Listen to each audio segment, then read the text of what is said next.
What's going on, everybody? C4, welcome back to the channel. Today we're for episode 9 of our Madden Retro mod, where we started a couple seasons ago with the expansion Jacksonville Jaguars squad.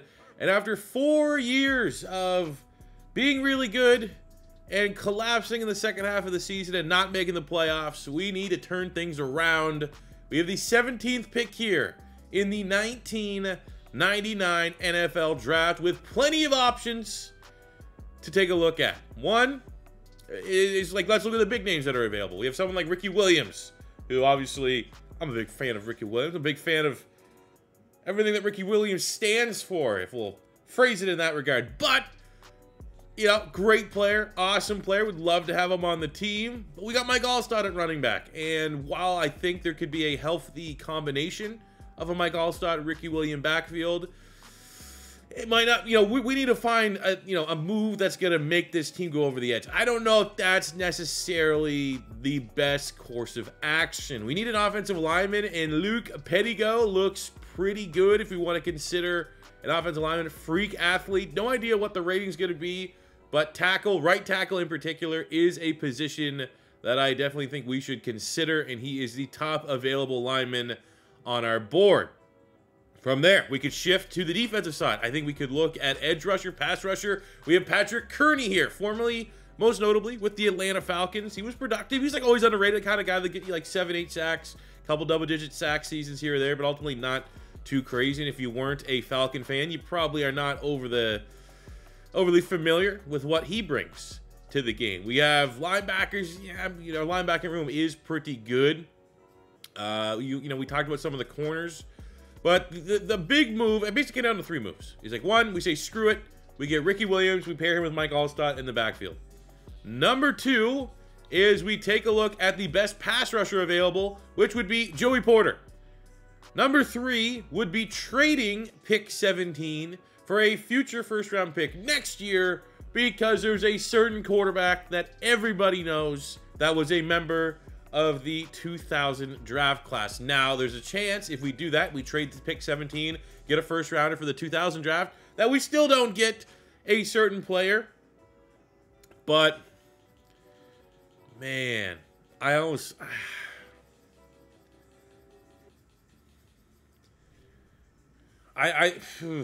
much as it would be cool to land Joey Porter, I don't know if this, and this is how I'm viewing it after 4 straight years. Our team's in a purgatory.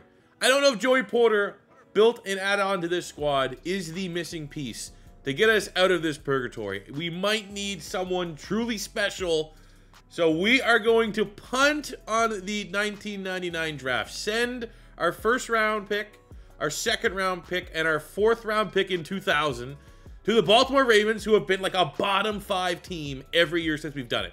I know that Karma is probably going to have them be good this year, but we're going to try to gamble on the odds and the consistency that we've seen. I'm hoping that Ravens pick is going to be a top 5 pick, plus whatever our actual pick is going to be next year. And we also moved up a couple spots here in the second round to hopefully land a named player that falls out of the first round here at pick 33. I would say, honestly, just out of curiosity, who do the Ravens trade up for? That guy, Ebenezer Ekuban. All right. No wonder they suck. Our first pick is the first overall pick in the second round, so that's awesome. We actually got tremendous value there.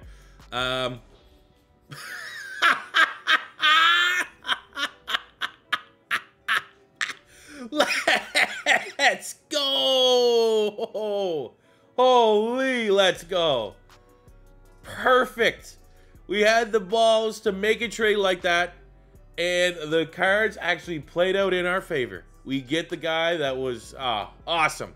Next, I'm going to get Kelly Gregg here. I remember him playing for the Ravens back in the day, but he's also just the best available player if we were just straight up looking at defensive tackles. He has B power move. Don't know the rest of his ratings. At 6 feet, 320. Outstanding combine. He's the fastest D tackle, built like a nose tackle. Easy selection for us, even without the dev trait. Around, again, just kind of drafting guys I've heard of. Desmond Clark. Remember, he played for like the Bears back in the day. Add some depth there to tight end. He rolls nice with a hidden dev, likely a star. So look at our draft recap, which, again, not going to be a star-studded draft, but the fact that we were targeting Joey Porter in the first round, and then we said, maybe we should just trade him trade that first-round pick, get 2 next year, in case we find a quarterback that we want, and we know we'll have to go elsewhere. Little did we know, able to land Joey Porter in that trade. The best of both worlds, and we're obviously going to move him down to an edge rusher. We got Kelly Gregg, a defensive tackle. He's a 72 normal. Desmond Clark, 67 hidden depth. I got Nah Brown, former Philadelphia Eagle preseason stud. Corey Minor, not going to lie, not overly familiar. Drafted him because he was a great athlete. Pulling in a nice rating, 70 overall. And then we just tried to get another great athlete at that linebacker spot. But, man, landing Joey Porter and having 2 first-round picks next year. S-tier draft for the Jags here in 1999. It's the beginning of the 1999 season. Here's how our squad is lining up. The biggest change on the offense is Mark Brunell's regression from a superstar down to a star dev after, I don't want to say that it was unfair, but it was probably on the line of just to unjust, whether or not he should have lost his dev trait last year. Just way too many interceptions, so I wasn't going to complain about the positives because the yards and touchdowns were good enough to keep superstar, but he had 18 interceptions, and if you said, well, that should almost automatically qualify you to lose your dev trade, I'm not going to necessarily argue about that. But the rest of the offense, ready to run it back. It's our tried, tested, and true offense that has been very good. Defense, well, this is where we added a big-time pass rusher in Joey Porter Jr. Originally was going to target him in the first round, fell to us in the second round, and that was literally the perfect role that we could have asked for. That's really the only other big change on that defensive line. Kelly Gregg's coming in, but I think we're going to run primarily a lot of nickel, so it's going to likely just be Warren Sapp. We got Rondé Barber, Jason Sehorn, Harry Colin, Brian Dawkins, Aldridge Trotter, and Brian Cox was our lone free agency signing. He was our star linebacker way back in year 1 of this retro mod with the Miami Dolphins. He's now a veteran at this point, 31 years old, but still a really nice starter for us and really complements and completes this front 7, giving us 3 deep at linebacker, and all really in that modern day linebacker mold. They both can all 3 of these guys can get around the field, can cover tight ends and cover running backs and play in the slot. So we're trying to be a little bit ahead of our time. But I will say, really want to see how Joey Porter can integrate himself in this defense and what kind of production he's going to find himself getting here in this Jags sim team. Because really, it's been Warren Sapp and no one else getting sacks. So it's going to be interesting to see if they can get a little bit of a tag team there on the right-hand side of this defensive line. But without further ado, let's get into the 1999 season. Booted up the 2000 draft class, and while we have, and makes a whole lot of sense to focus in on Tom Brady as the top player, you know, it's an interesting draft class as well outside of that. Chad Pennington there, Mark Bulger at quarterback. We got Jamal Lewis, Sean Alexander, Thomas Jones at running back, the great Ron Dane, crushed it at Wisconsin. Peter Warwick, Lavernius Coles, Dante Hall, Plexico Burris at wide receiver. This one makes Bubba Franks. Remember Bubba Franks? Used to do it for the Green Bay Packers. Going across the offense, pretty weak offensive line class, all things considered. Going on the defense, you got Courtney Brown, Sean Ellis. We have John Abraham at KGB. Another Green Bay Packer. This is a good year, 2000 for eventual Green Bay Packers. Corey Simon was dope. He used to play for the Philadelphia Eagles. LeVar Arrington was elite coming out of Penn State. Julian Peterson was really good as well. Had a nice career. Brian Urlacher is Brian freaking Urlacher. Legend from this draft class. Can only imagine what his rating is. Probably up in the 80s. Keith Bullock was a really nice linebacker back in the day. You got Deltha O'Neal at corner. He was legit. Mike Brown was nice for the Chicago Bears. But let's be honest, you get the Raiders doubleheader of elite special teamers, the Seabass and Shane Leckler. But the man, the myth, the reason why we did everything in our power to acquire 2 first-round picks for this 2000 draft is the man that currently is projected to go first overall out of Michigan, Tom Brady. We talked about Tom Brady because we are 0-2, which I believe is our worst start ever for the Jacksonville Jaguars. Got a winnable game here against the Houston Texans to try and end this skid. Texans have been a team that we've owned pretty much both times every single year, and there is another stellar performance for offense, putting up 3 points. Can we beat the Washington football team, we'll call them? Or are we going 0-4? All right, hey, there we go. First victory of the season, 31-28. Midway point of 1999. We're not tanking, but they're sure as hell trying their best. 2-5. Almost have a top 10 passing offense, which has kind of been consistent. Like, you know, at least what we're good at as a coach, at least anyways. Still working. But yeah, not a good pick. These are the Ravens. Where are the Ravens at? Of course, they're probably winning now, aren't they? Ravens are good now. So we're dealing with that. Our pick. Who would have thought? Who would have thought our pick would be the shittier pick between us and Baltimore? The win column week 8, 42-16 over the Oilers, trying to make the AFC South, at least beyond the Colts, a little uglier. We gotta look at some contracts here. Who is worthy of, like, you know, I don't want to call it a rebuild, but we have to kind of hit the pause button here and likely reset. We're doing a reset, not a rebuild. We're gonna have to make some decisions about guys that really want to be a part of this long-term project. We had John Runyon. This is gonna be an easy contract for life if he will take it. 6 years. $10 million, which is absolutely affordable. We have Carlos Evans, who's been solid, and I think right there, that's solid edge rusher money. $7 million a year. He's not getting 10 plus, but he's a pretty good run defender. That's going to be the interesting question with Mark Brunell. He's been good. Is he $122 million good? Is he passing on Tom Brady good? And I think the answer to that is clearly no. We got Mike Allstott, give him a contract 5 years. I think the plan with Allstott is, you know what, worst case, if he just starts to slow down a little bit, and I have been spending his skill points here I have been just going all in on power back, as you can see, with the 94 break tackle. But it hasn't really been buffing his speed and acceleration, and you feel it a little bit when we hop in and play on the stick. So I have been upgrading like elusive back, and we've been upping that speed there a little bit. So I think I'm going to focus on that down the stretch. But with that contract done for 5 years, once he starts to slow down, we just move him fullback, move into his natural position, and then draft a bigger replacement, a more traditional replacement at that running back spot. And then we got big old Warren Sapp. He's been the best player on this team. And I want to give him a contract for like 7 years. $110 billion. Those are on a 2-game win streak. Not really playing for the playoffs, playing to sabotage our draft position by giving us an outside top 10 pick. So here's hoping we can kind of blow the last 2 games of the regular season. We lose week 17 to the Houston Texans. Week 18 against the New York Jets, who are a decently strong team. Should be favored to win. They win an ugly one.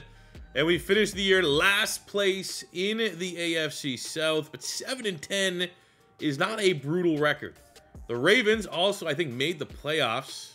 Oh, they were just on the outside. Ravens finished 8-9. They lost 4 in a row, which helped. It started by us. We actually beat them in the regular season. I think it was like week 15. So they lost 4 in a row. We lost 2 in a row. So we're going to have 1, 2, 3, 4, 5, 6, 7, 8, 9. We have pick 9 and like 14. 9 and 14 could probably get you 1. Pittsburgh Steelers. Come on. You lost 12 in a row. They were tanking. That is a tank. Recapping what happened this season. We finished with a top 5 passing defense. And at one point, our offense passing at least was top 5. And then just kind of fell off down the stretch. Take a look at the stats. Mark Brunell, his worst season with us. Interceptions got cut down a little bit, but you can tell maybe we told him to play a little bit more timid because the touchdowns also fell off a cliff. Yards, not ideal. Mike Allstott goes over 1,000 yards, 13 rushing touchdowns. We got 1,100 yards, 4 touchdowns for Keenan McCardell, 1,002 for Jimmy Smith, 9 and 8 for Desmond Howard. Pete Mitchell, 8 and 8, 375 and 2 for Mike Allstott. So, I mean, generally, at least for the receivers, not bad numbers at all. Defensively, Alan Aldridge and Jeremiah Trotter go into double digits. Only 1 tackle shy of Rondé Barber, hitting the century mark. Aldridge, great season. 123 tackles, 11 TFLs, 5.5 sacks. Trotter, 6 TFLs, 3 interceptions. We got 10.5 sacks from Warren Sapp, rookie first-round pick. That slipped to the second round. Should be just considered a first-rounder. Joey Porter, 66 tackles, 17 TFLs, 8 sacks. Great numbers for a rookie edge rusher. Emmons was solid as well, leading the team with 22 TFLs. 3 picks for Jeremiah Trotter. Definitely disappointing to see Brian Dawkins, who's an X factor, and Rondé Barber, who's a superstar, have 1 interception combined. That is not really what you want to be seeing. Looking at the yearly awards, MVP goes to Alvis Gerbic of the Kansas City Chiefs. Dan Marino, number 3. Brett Favre's up there. Jerome Bettis is up there. Looking for our beloved Jaguars. Well, it's all Kansas City Chiefs offense and defense. Offensive Rookie of the Year goes to Aaron Brooks, quarterback for the Buffalo Bills. The Defensive Rookie of the Year goes to Al Wilson, beating out Joey Porter. Dang, and Al Wilson was a guy we considered, just wasn't really in the cards because we didn't really need to get a linebacker. But we thought about it. The process was at least right. Just kind of looking through these awards. Hey, shout out Mike Allstott, number 7 in the running back rankings. Nothing there for wide receivers, nothing there for O-line. Warren Sapp coming in number 6 for best D lineman in the conference. But all in all, man, not a bad. I'm not going to be overly frustrated if you told me this was a year that we committed to tanking for Tom Brady, or at least trying to tank for Tom Brady. You know, we'll be further ahead next season. And I'll tell you right now, we didn't play any gameplay right now. We're definitely going to get a couple if we can land Avocado Tom in the 2000 draft. Dev traits. Oh, man. Jimmy Smith and Desmond Howard both lose their star devs. I mean, they're getting up there in age, so I guess, right? I guess. Maybe a little bit harsh, but I guess. Defensively, Joey Porter's hidden dev was a superstar. We lost Jason Sehorn's star dev. That's it. So, you know, regression, maybe justifiably so, across both sides of the football. Punted on free agency because everyone was either a punter or a kicker or 33 years old. So the only business that we were handling before the draft is picking up the 5th-year option on our superstar corner, Ron Day Barber, even though I could be more happy with his production thus far in his career. Looking at the final mock draft, Tom Brady is projected to go 1st overall to the Pittsburgh Steelers. It is going to take quite an offer. Both quarterbacks, we are out on both. Right now, as it stands, Keith Bullock, and that's not bad. That's not a bad haul. Keith Bullock is going to be a good player. Plaxico Burress is going to be a good player. But hopefully we can entice the Steelers. Got hit with the very, I offered them pick 9 and 13. It still wasn't enough. So in the aspect of making it fair, overpay, knowing that it's Tom Brady, and I want to try to get him. Knowing that they need a quarterback. Their second big need is corner. And while Ron Day Barber has been great for us, he had 0 picks. I think he has 3 picks in 4 years with us. The rating's great. 25-87 superstar. Pairing that with 2 first-round picks to get the #1 overall selection from the Pittsburgh Steelers. And with that, the #1 pick in the 2000 NFL draft, eliminating all of those 6-round memes that make us all disgusted.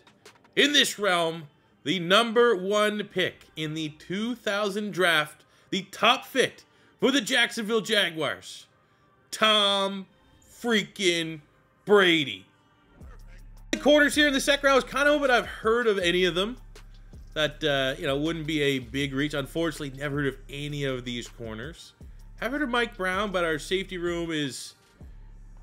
I could go Mike Brown and move him to strong safety. Right now, the pick is between Mike Brown. If we can wait and get Corey Simon in the 3rd round, I mean, he was awesome. He was like Fletcher Cox when I became a Philadelphia Eagles fan.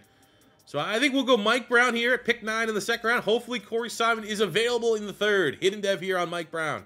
Beautiful. Corey Simon is available. Now it has a suspect D, like a D grade in tackle. But I know the talent is there. He should be able to come in and compete for that defensive tackle 2 spot. Maybe defensive tackle 3 at worst behind Kenny Gregg. And look at our draft recap. I literally, to finish the draft, just tried to fill out our corner room, and I got a guy named Earthwind Moreland. Yes. Corey Simon, 69 hidden dev. Mike Brown, 70 hidden dev. But the man that is going to hopefully correct this franchise, Tom Brady. Look at the ratings. Hidden dev, 80 overall, 90 throw power, 88s across the board for his accuracies, 84 throw on the run, 86 play action, 86 throw under pressure, 75 awareness. Probably could argue that's even a little low, but he's coming immediately as a fringe top 10 quarterback in the NFL. Expectations have never been higher for the Jacksonville Jaguars going into this 2000 season. I'll tell you right now, right away, team captain, Tom Brady. So we're going to wrap up today's video at the beginning of the 2000 season. Expectations are incredibly high, making the move from Mark Brunell to Tom Brady. However, the rest of the offense has kind of regressed. We're in that 5-year window where, you know, the skill position players that, you know, we're elevating, and I think a good combination effort with Mark Brunell was just we had weapons. The weapons now are regressing. So we're going to need Tom Brady to elevate these guys. We can rely on Mike Allstott a little bit, but I'm pretty excited. I'm telling you right now, when we come back, first game of this season, Tom Brady's first ever NFL game, we're hopping on the sticks. We're getting an idea. We're getting a feel for how Tom Brady can do this. We started our career. We started this whole series playing and operating with the great Dan Marino.